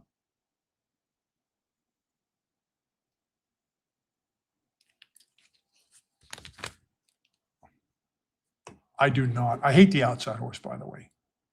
I literally hate the outside horse here, who was as low as 3-1. And if that nonsense can keep the price at all afloat on vintage Sparkle, this horse legitimately looks 4-5 or 3-5 on paper to me. With the one caveat, some of the psychology is a little bit offbeat on vintage Sparkle. First race key. Will the tactics be adjusted on Kaz's Rose, or will they try to cut the corner again and make every pull a winner? It sure didn't work last time. And they can't say she was short because that was her fourth start of the season. So if they snug her back a little bit and maybe react to what didn't work last time, does that give the 3 horse a ticket to ride and conceivably give the 5 a fight? I don't know. I'm trying to conjure up reasons, but man alive. If I thought vintage Sparkle was going to stay even 4-5, I would probably bet 100, but I don't.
Boy, they like to bet Summer at the Shore had been the beaten favorite her last 3 trips to the post and actually goes chalked here over Vintage Sparkle. And at last comes through to Summer at the Shore with a perfect trip. But I think the story there wasn't who fired as much as who didn't. Vintage Sparkle, desultory performance.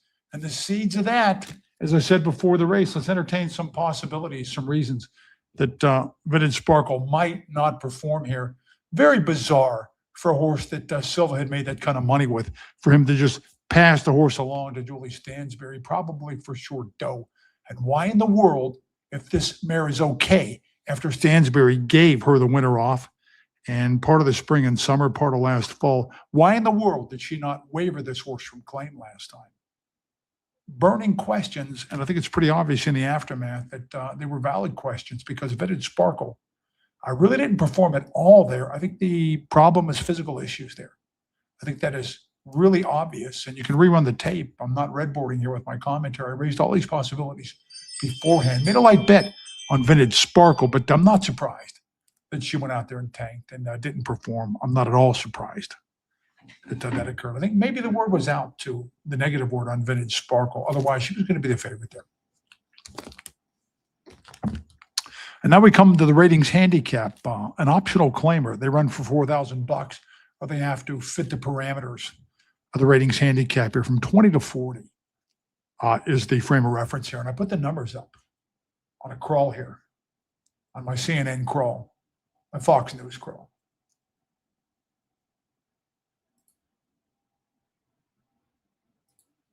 And there they are. Cacao 38, Breezy Money 40, Sequel 40, even though Sequel didn't fire at all last time behind Breezy Money. Super Silver Dollar, and this is why I think the numbers need retooled, is actually higher. And so she's got to go for the $4,000 because he doesn't fit the parameters. You got to be 40 or lower to be eligible on the Equibase ratings number. So it has to go for the $4,000. I don't get why Super Silver Dollar, having won 2 of the last 3, and one of those was an off-turf race. One of them was $3,200. The other was a condition. How can Super Silver Dollar be higher than Breezy Money? Breezy Money open 5, open 75, and then a ratings handicap last time to Boldness. So we just won, I think, 2 in a row by like 10 lengths apiece. So these numbers need retooled because they're not reflective of the kind of form these horses are in, or don't incorporate their history, what they've done, because on any metric I know of, recent speed fig, career performance, stiffness of competition, Breezy Money should be rated higher than Super Silver Dollar. Doesn't mean Breezy Money is going to beat Super Silver Dollar tonight. Some of you guys might like the angle to take Super Silver Dollar. It's got to go for the tag because her Equibase number, his Equibase number, is too high to be eligible for the conditions. And that angle paid off with Rockstar Parking last week, didn't it? When Rockstar Parking had to go for the claiming price in an Equibase ratings optional because the number was too high. The Equibase number was too high to qualify, to go not to be claimed. I'm not trying to get too complicated, but that's the story here, guys. That is the story. Anyways, Sequel, what a claim in Phoenix for Tijuana Stables, Juan Pablo's big client, and comes here to win 3 in a row, even goes on a field trip to Ohio and wins and runs second up there. But then last time, just never got on track at all, Sequel. So unless there was some excuse, it's kind of hard to come back to this horse. And here, Sequel, $400,000. Has been known to go off form before, though, and you can see that in Phoenix, even in cheap races. Cacao on the inside likes to go up to the pace, but can be rated a little bit in stock. I think Cacao's best chance here, and Cacao was well behind Breezy Money last time, would be for that stiff race to take a toll on Breezy Money, the 9-year-old Breezy Money, and maybe for Super Silver Dollar, who's kind of a slow-paced speed specialist in these routes, to maybe go up through the middle of it and entertain Breezy Money, and for Garcia on Cacao to do the let's you and him fight thing, which maybe would give Cacao some kind of a chance. Been a fan of Breezy Money for a long time. He can run off the screen when he's feeling it and can take some heat and keep trying. He's got some hard Breezy Money by Speed Horse standards. I've seen him overcome tough posts, and I've seen him duel and still pull away. Breezy Money. That 72 Beyer, though, was a natural born price killer from his most recent race. He's going to kill the odds on Breezy Money, although I haven't been too good tonight at predicting who the favorite's going to be because they're doing some wacky things at the windows. But anyways, if Breezy Money's not over the top off that last race, not over the top, then might have a little too much early firepower for Super Silver Dollar, who likes to challenge or concede the lead and sit a close up second, just kind of lean on that leader. But you can look at the fractions there and see where Super Silver Dollar likes a 25. At the Mountain likes 48 and 4, 49 and stuff like that. So not as fast on paper, I think, as Breezy Money. Colonel Poppy on the outside, I think, has the lowest Equibase ratings number in here because it's been a while since he won, and they incorporate current form into those numbers that need tweaking. Colonel Poppy was claimed and asked to sit for 60 days in jurisdictional jail there in Ohio. That's the way it works. You can't just get up and split. You got to run at another Ohio track or run where you were claimed for 60 days. So that's why Colonel Poppy was away from April the 23rd until July 7th. And it had to be a design tune-up last time at 6 furlongs because Colonel Poppy's not a sprinter. I've seen this horse in some closer-friendly situations and really not perform. But when you win that 75 for life in Ohio, you can beat these horses. And he's got a couple of nice efforts since to better runners than these. Colonel Poppy, so not without a chance, although I don't like the 4 for 45 thing with 11 places and 7 times third. That tells me a horse likes to hang just a little bit. DePara knows him. He was on board for a win in Austintown. That's where Mahoney is on Colonel Poppy, who was at least a fringe contender and maybe a little bit more. And so much of this is going to hinge on whether Super Silver Dollar goes up and leans real hard on Breezy Money.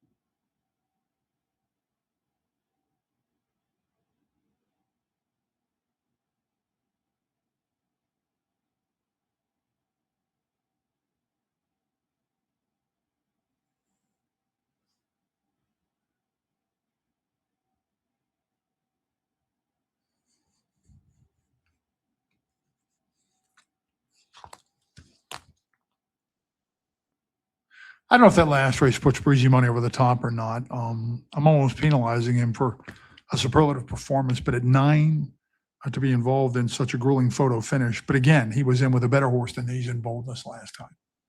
And Boldness was patiently ridden there from well behind the pace because somebody went up and pushed on Breezy Money as in tandem. They opened like 5 lengths on the field. And I'm just not sure that Super Silver Dollar is fast enough to much inconvenience Breezy Money, though he often has a light lead or forces the issue, Super Silver Dollar, when he runs a route, and Ramjeet's really aggressive by nature.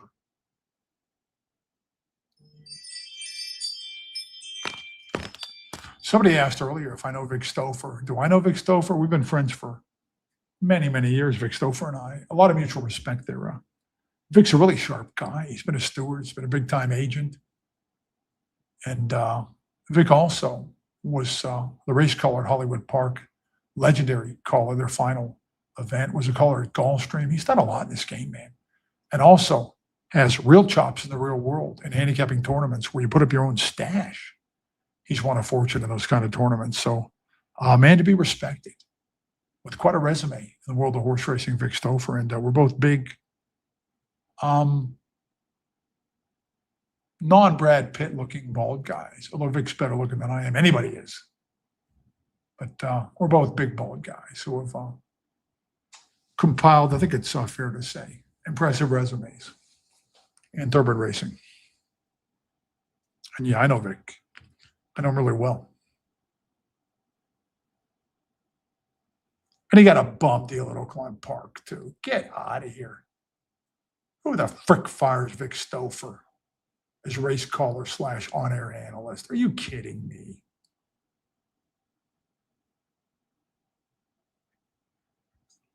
And for what? An innocuous comment about his brother's coming of age? Like that was enough? Get out of here. Not my business. I'm just saying.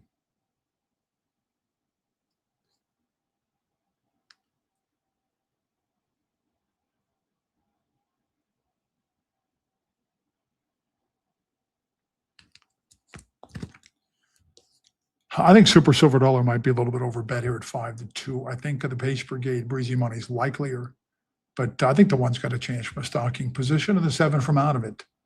I would make Breezy Money arguably the likeliest winner in here, but concerns about being over the top and maybe potential pressure from Super Silver Dollar might keep me on the sidelines for this race. Good luck to you guys.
So when a 9-year-old runs as hard and takes a tough beat in a photo finish as Breezy Money did last start, sometimes they ran too well and they're over the top. I thought that was a distinct possibility. So the way the race shook down, Hard Scent Cacao from the inside trying to reprise those speed tactics that worked last year, almost carries the day and fights back bravely. Super Silver Dollar, somewhat patient ride on the part of Ramkey, gave those leaders a little more leash than Super Silver Dollar I thought was capable of. So it was kind of an impressive performance. And I got to score one for the somewhat maligned by me Equibase horse ratings because Super Silver Dollar had the highest number in the race and thus had to go for the claiming price, was not eligible for the Equibase number condition. The number was too high, and I guess it made some sense there.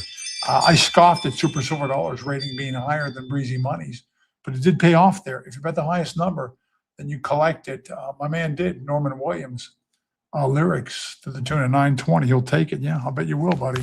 Colonel Poppy never really did get traction. There was enough happening up front, I think, when those two locked up at about the pre-stretch call for a quarter-mile-long duel, but Colonel Poppy never really got traction as those two duelists just kept fighting and fighting and fighting, and neither was going to give an inch. A horse that would have been a really short price here has been scratched on the outside. And that really rearranges the tote board and everything else here.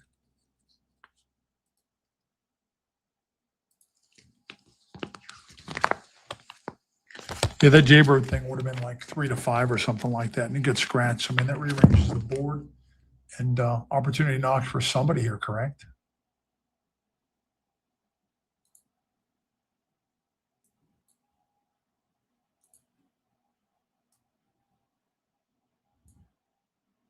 Yeah, with You Are Fabulous out, who already broke maiden and saw the number come down. Would have been prohibitive here, man. So now it's wide open. And it's not a good field at all. Most of these have been beaten, some of them soundly for $4,000. Wow. There's not a lot of form here. Sagsy, the 6 is favored at 2 to 1. I guess that makes some sense because disappointing outings here so far, but at least forced hard fractions first time over the track. Disappointed at 9 to 5, no question, but helped set it up for clearly Inish to win from left field.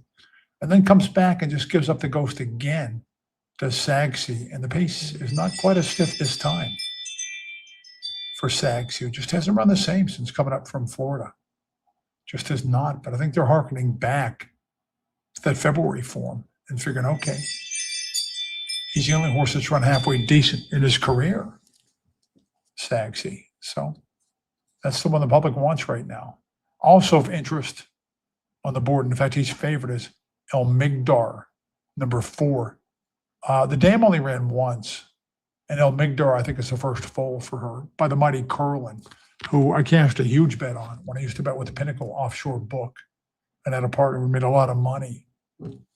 I think we bet 2,000 to win on Curlin when he won the Breeders' Cup in the slop, and we made a fortune on that race, man. So Curlin's got a soft spot with me. El Migdar.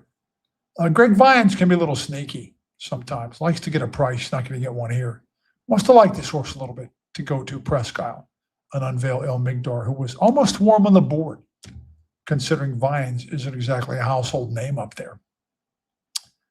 And there were some horses in there that had been running well to eat money in the mutual pool. So 11 to 1, almost warm on the board, El Migdar there, I think.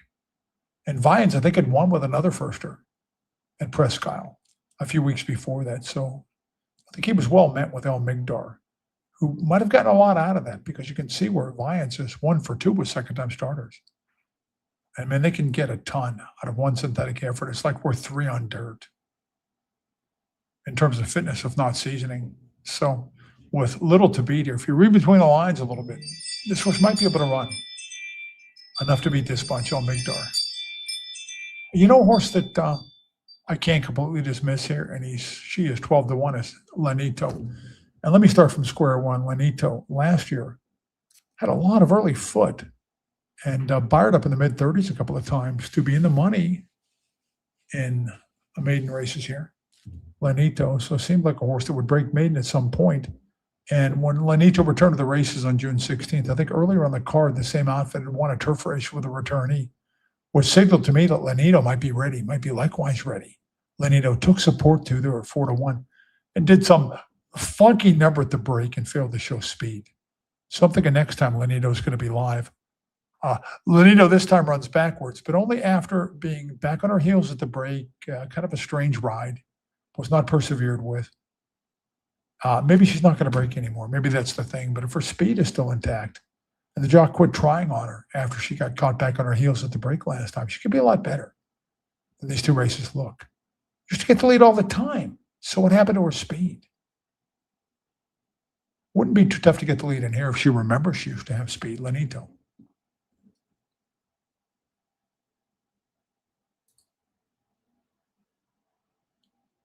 And we are 1 minute to post, and the jocks are charging out to get a leg up. You know, I've legged jocks up before. Worked on the backstretch, walking some hots and stuff like that. And was a thoroughbred owner for a brief period of time, owned some horses back in the 1970s. And it's funny how the good jocks go up like a feather, man. You just barely touch their boot and they're on the horse. Doesn't take any strength at all. Conversely, most of the chicks, most of the gal riders, and this is not a sexist statement or a knock, they go up like a ton of bricks, man. It is like lifting lead to give them a leg up.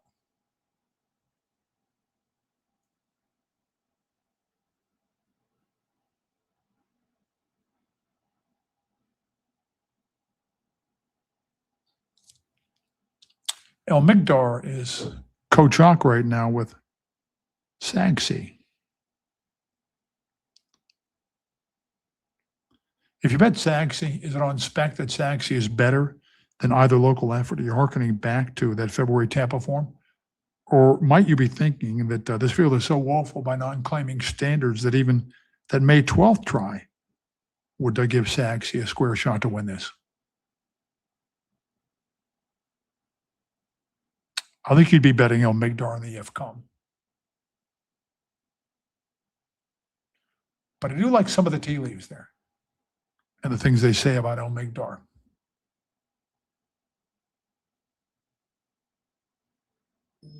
And then I've got Lanito as a horse of interest, you know, like a person of interest for the FBI.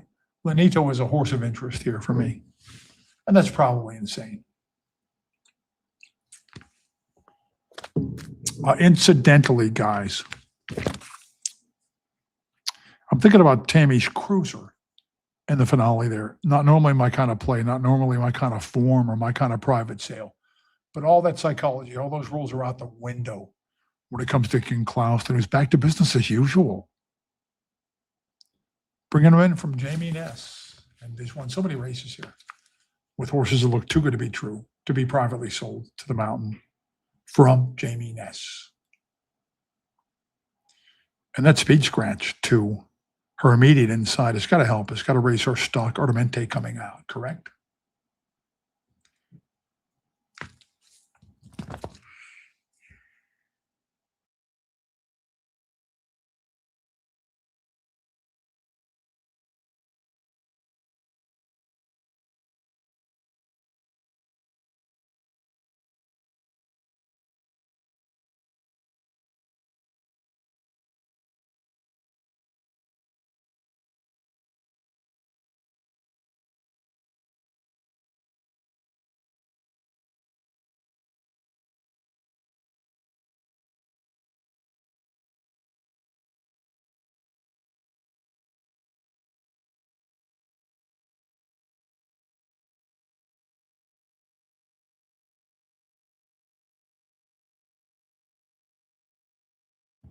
Guys, I should have mentioned, I am surprised at the support for Savvy Savannah. And I should have mentioned that Lynn Cutno, a good horseman, won with a first-time starter and 2 turns on the turf. Bailey's Girl. You watched her race a little earlier tonight.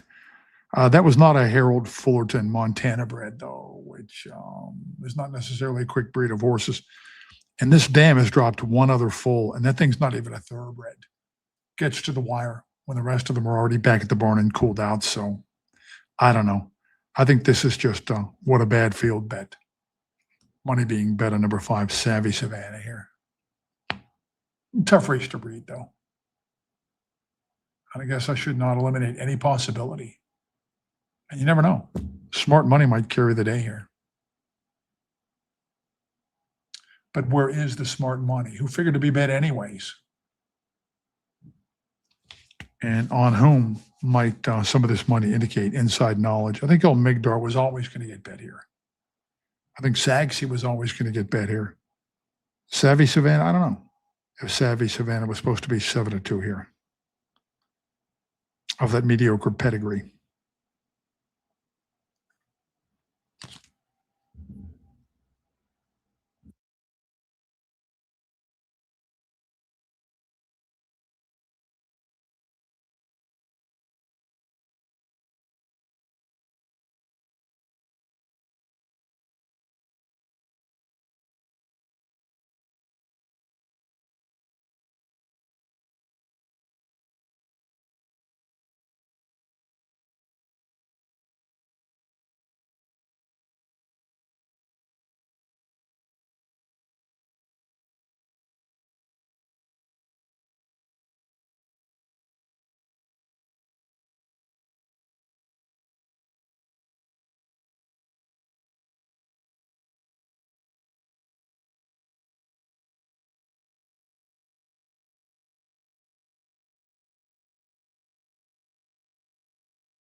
I like that horse a little bit, guys. I should have made a win wager there, but I just used the horse in the daily double. It was my only use in that race, which means I should have made a win bet, but I'm alive to the outside horse in the last race in the daily double. I like the horse for reasons I'm not going to belabor or reiterate here, whatever the case. So I want to get to a couple of the comments that you guys have posted. And somebody mentioned about a race or two ago that the stewards, they had heard, are not supposed to DQ a horse unless the infraction costs somebody else a placing. That's a little bit complicated the way that works. There was a protocol proposed that I think instituted at a track or two, and they might use it overseas at a couple of venues wherein, and I think this is insanity, whereas, and follow me through on this, if the fouled horse was not going to beat the offending horse, then no disqualification. Doesn't matter if the fouled horse was cost a placing. But the way it stands now is a foul is a foul is a foul, regardless of whether it costs a horse a placing. But there's not a steward alive that is worth their salt that doesn't take that into consideration. Now, there are some infractions that are so egregious, even if they don't cost anybody a placing, the number has to come down. But it's pretty rare when the stewards will do that. They use common sense, whatever the protocol, whatever the letter of the rule. I know a bit about stewarding. I've trained some stewards. And any steward worth their salt takes that into account, whether or not the offended horse was cost a placing, whether the order of finish was altered, even though it's not explicitly stated in the rules. I'm going to give this race a quick once through and just touch on a couple of horses, in fact, in the last race. I'm getting hungry. My wife is off tonight, and I worked last night at the medical center as an RN, and is making a meal, actually, at this late hour for me and Little Bear upstairs before we get back to our Planet of the Apes marathon. So on paper, you got two possibilities here, Buzzworthy and Tammy's Cruiser. I think favoritism yet to be determined. Buzzworthy avoided claim for $20,000 at Churchill Downs. They do that because the horse doesn't come back too hot. So Buzzworthy pops up here for 12.5, has a history, a good history. An allowance optional winner in Phoenix. You guys know the drill. And Buzzworthy comes here, drops all the way to 12.5 and runs okay, comes closing to a breakaway speed there. Who had a license, a Little Sultana. Buzzworthy now drops all the way to $4,000, which is really creepy to me. It's almost like Silva's putting a for sale sign on Buzzworthy. Buzzworthy's been first or second, 7-14. Now I checked Silva out when he drops them sharply, and they go off as favorite. And he wins 30% of the time, which ain't enough because favorites win almost 40% of the time anyways in American racing. So Silva, with class dropping, sharply class dropping favorite, should be winning like 45% of the time at least. He doesn't. So that kind of adds to my uneasiness about the drop on Buzzworthy. Plus, is he really giving Leon live mounts, super live mounts? I don't know. Tammy's Cruiser, somebody mentioned in the comments there, this is a really negative drop. And yeah, it is. No question about that, Rex. Is Tammy's Cruiser down from 12.5 off a good performance to 10,000, loses at 4-5, pops up for 75, loses as the favorite again. So leaving torn up mutual tickets strewn, and her money burning weight is Tammy's Cruiser. And then Tammy's Cruiser gets sold privately and pops up here for $4,000. So this horse is deteriorating by the second, it looks like, on the surface of things. And I made my bones and a lot of money standing strongly against horses like Tammy's Cruiser, except when Clouston gets them from Ness, a lot of those rules are out the window. It seems like they don't come from Ness to Clouston unless there's still just enough tread on the tires to run through a couple of conditions. And this is not adversarial. These guys are sharing notes on what makes these horses run. And Clouston's got a history of winning with suspicious droppers like this, who were imported to Mountaineer via private purchase, especially from Ness. And Clouston's back with a vengeance and moving these horses that he was laying in the weeds on while they ran another trainer's names. He's moving them up left and right. And you can bet he wants a piece of Juan Pablo in the worst way. Does a King Eddie Clouston. Plus, to facilitate things even more, the other Speed Artamente gets scratched, which further makes it easier for Tammy's Cruiser. So it's hard to envision this race not being won by one of these super negative droppers. And for my money, it's going to be the Clouston class descent here with Tammy's Cruiser instead of Buzzworthy. Could be wrong, but My double bet is already in, so this is the hill I'm going to die on. As far as the nightcap for Mountaineer goes, I can't make much of a case for anybody else in here, to be really honest about it. So I'm going to bid you guys, you good fellows and gals who are in the audience too, I'm sure. Fawn the dew until I catch you tomorrow.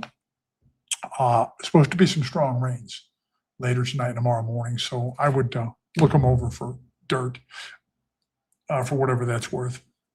And again, I just want to state it again, that you guys are not my viewers, you're my friends. And your participation here in our dungeon is much appreciated. Mark Patterson out.